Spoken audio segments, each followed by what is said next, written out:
October 15th, 2025, 11:47 p.m., a mysterious blue cargo vessel, the Artemis Dawn, drifts silently 40 miles off the California coast with 127 American hostages locked in its hull and $450 million worth of weaponized fentanyl bound for U.S. ports. The Coast Guard thought it was a routine smuggling bust, but when tactical teams breached the ship's containers, they discovered something that made every admiral in the Pacific Fleet go silent: 85 Chinese military operatives, 12 submarine-launched missiles, and enough chemical weapons to poison half of Los Angeles. Within 6 minutes, 3 destroyers, 2 aircraft carriers, 240 Navy SEALs, and 67 autonomous naval drones were racing toward coordinates that would determine America's survival. How did this floating fortress of terror get so close to American shores? And what did the Navy do in the next 38 minutes that sent shockwaves through Beijing?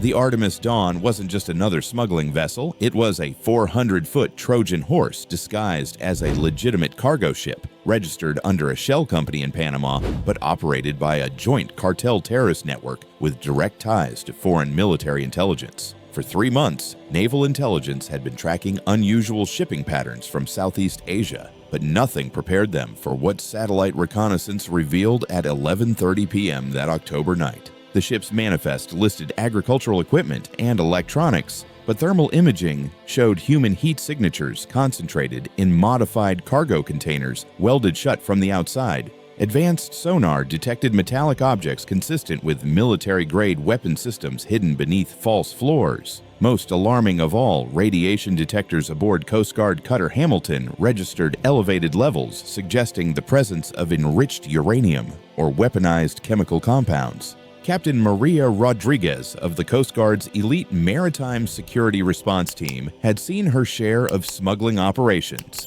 but this felt different. The vessel's crew of 23 wasn't behaving like typical drug runners. They moved with military precision, communicated using encrypted burst transmissions, and had established defensive positions that suggested professional combat training. When her boarding team approached in rigid-hull inflatable boats, they were met with coordinated small arms fire from multiple deck positions. The first breach attempt at 11:52 p.m. revealed the horrifying scope of the operation. Container after container held kidnapped American citizens, families taken from border towns, businessmen grabbed during overseas trips, and even 34 children ranging from ages 8 to 16. But it was Container 7 that changed everything. Hidden beneath a false floor, Navy explosive ordnance disposal specialists found 12 Chinese-manufactured DF-21 anti-ship missiles, each capable of sinking an aircraft carrier, along with launch systems that could be deployed within minutes. The chemical weapons cache was even more devastating. Intelligence analysts identified enough weaponized fentanyl to kill 2.3 million people, stored in aerosol delivery systems designed for maximum urban dispersal. Accompanying documents written in Mandarin and encrypted using military-grade ciphers revealed a coordinated attack plan targeting ports in Los Angeles, San Francisco, and Seattle. The timeline showed the attack was scheduled to begin in less than 6 hours. But the most chilling discovery came when SEALS breached the ship's command center. The 85 operatives weren't just smugglers or even conventional terrorists. They were Chinese naval special forces, complete with current military identification and sophisticated communication equipment, linking them directly to a submarine position 200 miles offshore. Intercepted transmissions revealed this wasn't an isolated incident, but part of a larger operation involving 7 similar vessels already positioned along the West Coast. The hostages had been systematically organized as human shields, placed in locations that would maximize casualties during any rescue attempt. Medical examinations revealed they'd been drugged to keep them compliant, and explosive devices were wired to container doors that would detonate if opened incorrectly. The terrorists had turned 127 innocent Americans into a living minefield designed to paralyze any military response. As Coast Guard commanders transmitted their initial assessment to Pacific Fleet headquarters, the magnitude of the threat became clear. This wasn't just smuggling, it was an act of war disguised as criminal activity. The Artemis Dawn represented a new kind of hybrid warfare, combining terrorism, espionage, and potential weapons of mass destruction in a single floating platform positioned to strike at America's heartland. ready to see how the Navy transformed this nightmare scenario into a masterclass of maritime warfare. Like and subscribe, because what happens next will redefine how America defends its coastline. Within 8 minutes of Captain Rodriguez's situation report, the Pentagon's crisis response protocols activated systems that hadn't been fully deployed since World War II. Admiral James "Hammer" Sullivan, commanding the Pacific Fleet from his flagship USS Ronald Reagan, immediately ordered a combat radius that turned 15,000 square miles of Pacific Ocean into America's largest maritime battlefield since Midway.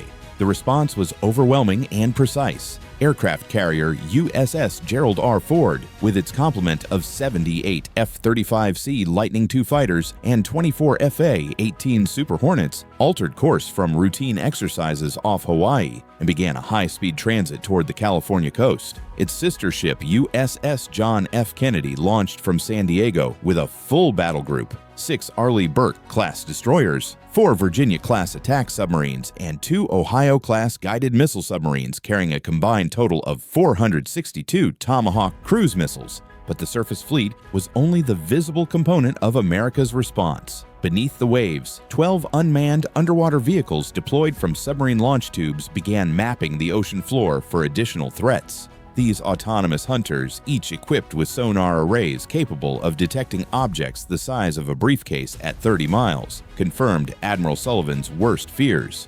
The Chinese submarine Shenzhen was indeed positioned in deep water, surrounded by a protective screen of 6 attack submarines and enough firepower to challenge an entire carrier battle group. SEAL Team 6 received activation orders at 12:07 a.m., with 240 operators from 3 assault squadrons converging on Naval Air Station North Island. Their mission parameters were unlike anything in the team's classified history: simultaneous hostage rescue, chemical weapons disposal, and neutralization of foreign military personnel, all aboard a floating fortress designed to kill anyone who approached. Master Chief Petty Officer Jake Reaper Morrison had led operations in Afghanistan, Iraq, and Somalia, but nothing had prepared his teams for combating enemy special forces while surrounded by enough weaponized chemicals to devastate the West Coast. The intelligence picture grew more complex by the minute. NSA intercepts revealed the Chinese submarine was uploading targeting data for coastal cities, while satellite imagery showed 6 additional cargo vessels maintaining radio silence in international waters.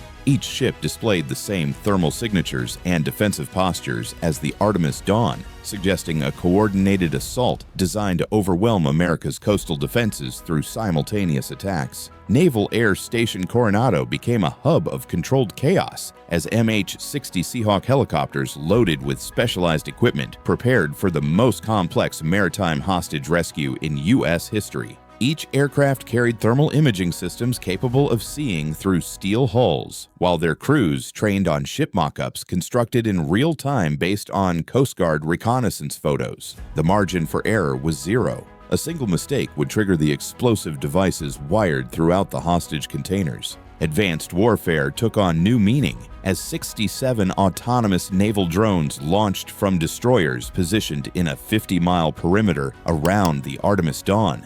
These robotic sentinels, each equipped with high-definition cameras, electronic warfare suites, and precision-guided munitions, created an invisible net designed to prevent any vessel from escaping or additional threats from approaching. Their artificial intelligence systems had been programmed with one directive: nothing gets through.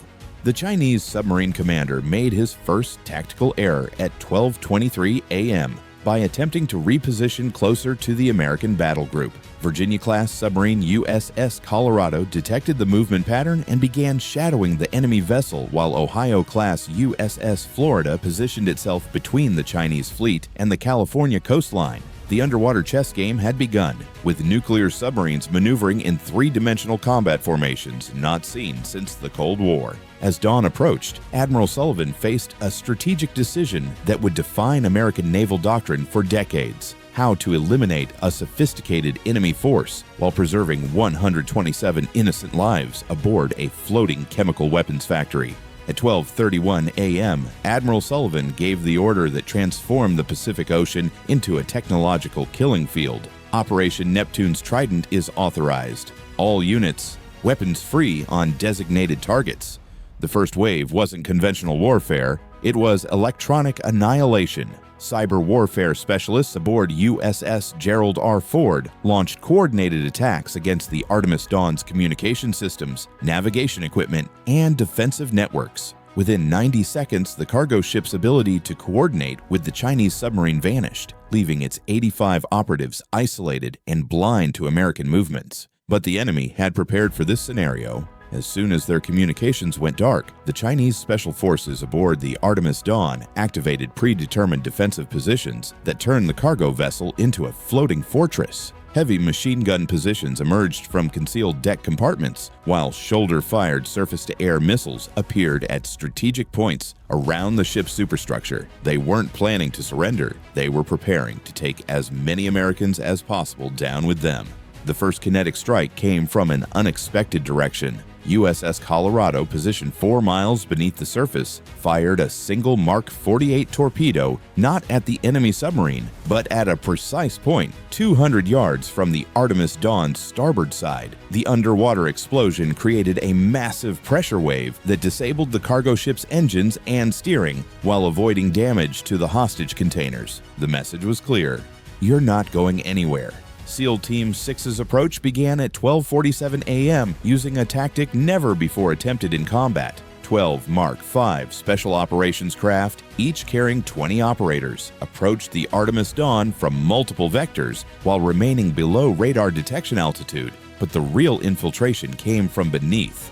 24 SEALs, equipped with advanced rebreather systems and underwater propulsion vehicles, had been swimming toward the cargo ship's hull for the past 18 minutes. Master Chief Morrison's team reached the ship's hull at 1:02 a.m. and immediately encountered their first nasty surprise. The Chinese operatives had welded razor wire and improvised explosive devices to the waterline, creating a lethal barrier designed to shred anyone attempting underwater approach. But Morrison had planned for this scenario. His team carried experimental cutting charges that could slice through steel hull plating in precise patterns while minimizing explosion signatures. The hull breach occurred simultaneously at 6 points along the Artemis Dawn's lower decks. SEALs poured through the openings like water-finding cracks, but they immediately faced coordinated resistance from enemy forces who knew every inch of their floating fortress. The cargo ship's interior had been modified into a maze of defensive positions, with hostage containers strategically placed to prevent American forces from using overwhelming firepower. Combat inside the ship's corridors was brutal and precise. Chinese special forces fought with the desperate efficiency of cornered professionals, using hostage locations as tactical shields while attempting to reach the chemical weapons storage areas. Every room potentially contained innocent Americans, forcing SEAL teams to clear spaces using non-lethal methods that put them at severe tactical disadvantage. The first major breakthrough came when Lieutenant Commander Sarah Ghost Patterson's team discovered the ship's modified cargo management system. The Chinese operatives had installed hydraulic mechanisms that could rapidly move hostage containers to different locations within the ship, essentially turning 127 Americans into a three-dimensional human shield that could be repositioned in real time. But at 1:18 a.m., everything changed. Thermal imaging detected massive heat signatures rising from the ship's lower decks. The enemy was preparing to activate the chemical weapons dispersal systems. They weren't planning to escape anymore. They were going to turn the Artemis Dawn into a floating chemical bomb that would poison everything within a 50-mile radius. The clock was now ticking in minutes, not hours. At 1:19 a.m., Master Chief Morrison's voice crackled through SEAL team communications with words that turned a hostage rescue into a race against mass extinction. All teams, priority Alpha. Chemical dispersal systems are hot. We have 7 minutes before this ship becomes a weapon of mass destruction. The Chinese operatives had activated their final contingency plan. Intelligence later revealed they'd been prepared to die from the beginning, viewing themselves as martyrs in a larger strategic operation designed to cripple American coastal cities. But they hadn't expected the Americans to adapt their tactics in real time using technology that shouldn't have existed. Lieutenant Commander Patterson's team made a discovery that changed everything. Hidden in the ship's engineering spaces, they found 34 American civilians who weren't just hostages. They were engineers, chemists, and military contractors who'd been kidnapped specifically for their expertise in chemical weapons systems. The Chinese operatives had been forcing them to modify the weaponized fentanyl dispersal systems, turning their own knowledge against their homeland. Dr. Jennifer Walsh, a chemical weapons expert from Lawrence Livermore National Laboratory, had been missing for 6 weeks. Despite torture and coercion, she'd managed to introduce subtle sabotage into the dispersal systems, modifications so sophisticated that only someone with her clearance level and expertise could have implemented them. "The primary triggers are reversed," she whispered to Patterson's team. "If they try to activate manual dispersal, they'll neutralize their own chemical agents." But the Chinese operatives weren't relying solely on the primary systems. At 1:24 a.m., thermal imaging revealed enemy forces moving toward backup dispersal mechanisms located in 3 separate parts of the ship.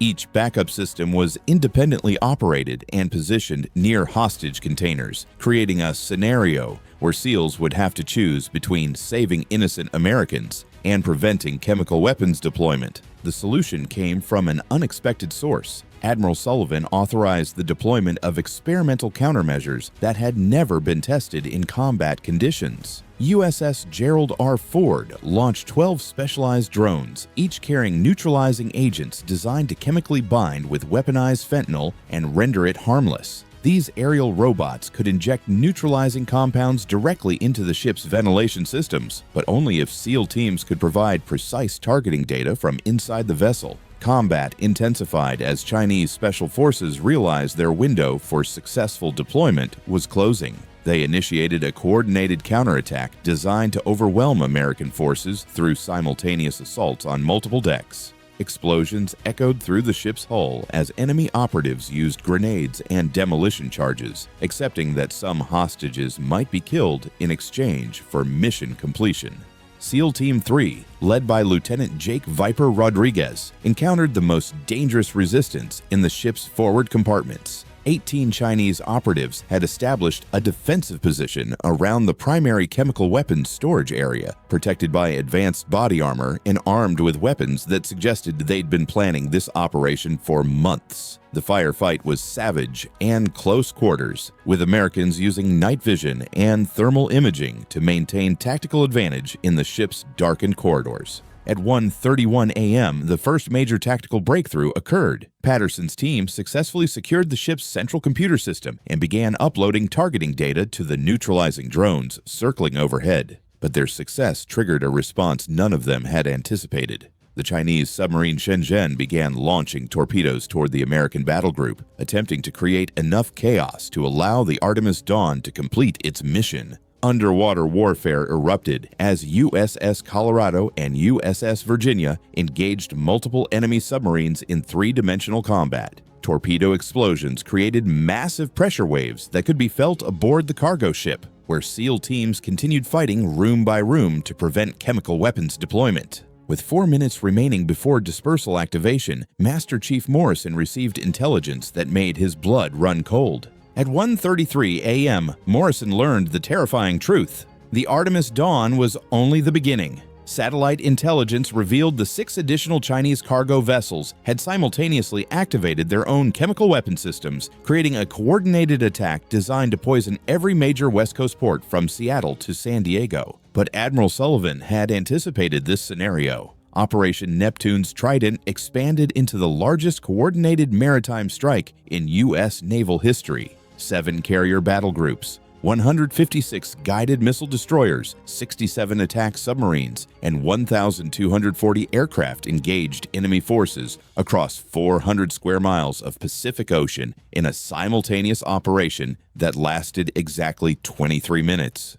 The Artemis Dawn's fate was sealed at 1:36 a.m. when SEAL teams successfully uploaded final targeting coordinates to neutralizing drones. 12 robotic aircraft injected chemical binding agents directly into the ship's ventilation systems, while Patterson's team manually reversed the remaining dispersal mechanisms. Dr. Walsh's sabotage proved decisive when Chinese operatives attempted emergency activation. Their own chemical weapons neutralized themselves. Master Chief Morrison's teams eliminated the final 31 enemy combatants in close quarters combat that showcased American tactical superiority. Every SEAL operator survived, while all 127 hostages were successfully extracted without serious injury. The chemical weapons cache, valued at $450 million, was secured and later destroyed under controlled conditions. The naval battle's outcome was devastatingly one-sided. All 7 Chinese cargo vessels were either sunk or captured, with 847 enemy operatives killed or captured. The submarine Shenzhen and its escort vessels were destroyed by coordinated torpedo attacks, sending a clear message to Beijing about the consequences of hybrid warfare against American civilians. Intelligence analysis revealed the operation's true scope, a test of American coastal defenses designed to identify vulnerabilities for future large-scale attacks. Documents recovered from the Artemis Dawn showed plans for similar operations targeting European ports, suggesting this was merely the opening phase of a broader strategic campaign. The financial impact was staggering. Seized assets totaled $2.3 billion in weapons, drugs, and advanced technology. But more importantly, the operation demonstrated America's ability to coordinate complex multi-domain warfare in real time, combining cyber operations, naval combat, special forces, and advanced technology into an integrated response system. 6 months later, no foreign military vessel approaches within 200 miles of American coastlines without explicit authorization. The message was received in Beijing, Moscow, and Tehran. American waters are defended by the most advanced naval force in human history, backed by operators who will sacrifice everything to protect innocent civilians. The Navy doesn't just defend our coasts, it defines the rules of engagement for anyone foolish enough to threaten American lives. Subscribe for more classified operations that prove why America rules the waves, and hit that notification bell because you never know when the next threat will emerge from the depths.